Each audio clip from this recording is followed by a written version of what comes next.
Welcome back in the ABG made easy series part 8 video.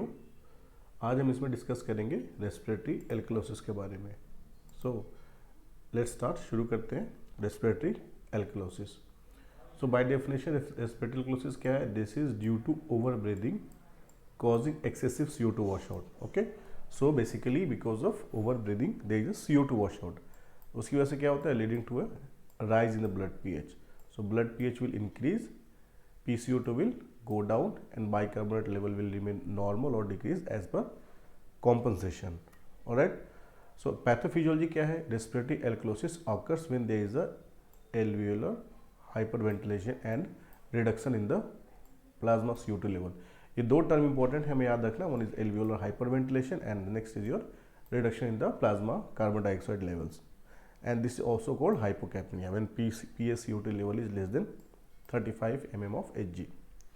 So overbreathing cause excessive CO2 washout and ultimately leading to the blood pH increased. And alkalosis cause plasma protein to have a more negative charge that in turns bind more ionized calcium.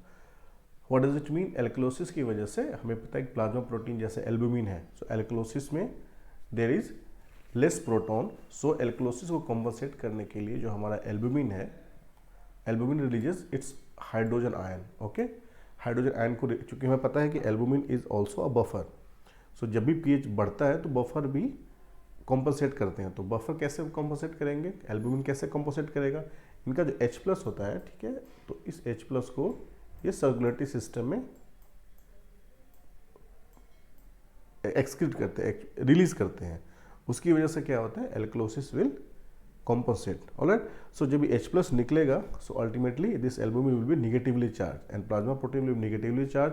तो जो free calcium है, calcium में पता है calcium is a positively charge, so it will bind to the albumin. Okay, here we can see, and ultimately उसकी वजह से क्या होगा? Here we can see calcium will be bind and there will be less free ionized calcium. उसकी वजह से patient को ये सिम्टम्स ऑफ टिटेनी इस तरह के आएंगे, and this hypocalcaemia will increase the neuromuscular excitability and will lead to the tetany. Here we can see typical tetany alkalosis में होगा।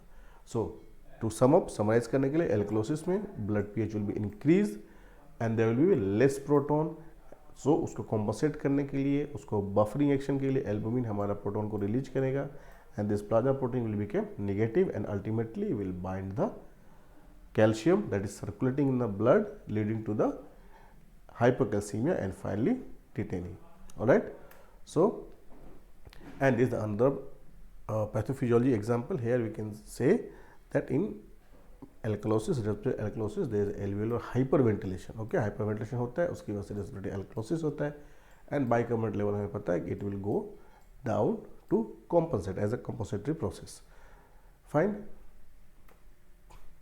कॉम्पनसेशन कैसे कैलकुलेट करते हैं? रेस्पिरेटरी एल्कलोसिस में अनदर दो फॉर्मूले हैं, acute and chronic. So in acute we can use this formula and another formula this is taken from Paul Marino. So in acute respiratory alkalosis expected bicarbonate will be 24 minus 0.2 multiplied by 40 minus PaCO2. In chronic respiratory alkalosis expected bicarbonate will be 24 minus 0.4 40 minus PaCO2 level. All right, so compensatory mechanism will be kidney will excrete increased amount of bicarbonate to lower the blood pH. Alright, so this is how kidney compensate. Causes क्या क्या होते हैं respiratory alkalosis के? There may be pulmonary diseases due to hypoxemia like pneumonia, pulmonary embolism, edema, pulmonary edema, high altitude syndrome, severe anemia, congestive heart failure. And sometimes क्या होता है कि respiratory centre के जब स्टिमुलेशन होता है, stimulation of respiratory centre, specially in hepatic encephalopathy, sepsis with fever, salicylate toxications, hyperventilation syndrome, pregnancy, and there may be cardiovascular accident also sometime and pontine tumor. So इसमें क्या होता है कि there is stimulation of respiratory syndrome, patient rapid breath करते हैं and hyperventilate करते हैं, उसकी वजह से respiratory alkalosis develop करता है. And also the causes hypermetabolic conditions like fever, here we can see fever, anemia, thyrotoxicosis, hysteria, cirrhosis, sepsis and pregnancy. सो इन सब सिचुएशन में रेस्पिरेटरी एल्कलोसिस आ सकता है।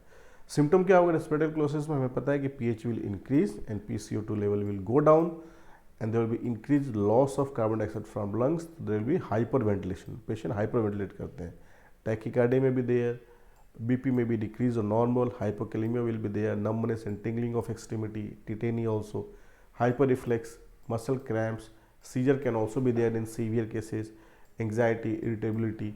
So this can all be symptoms and sign of respiratory alkalosis. Diagnosis कैसे करेंगे?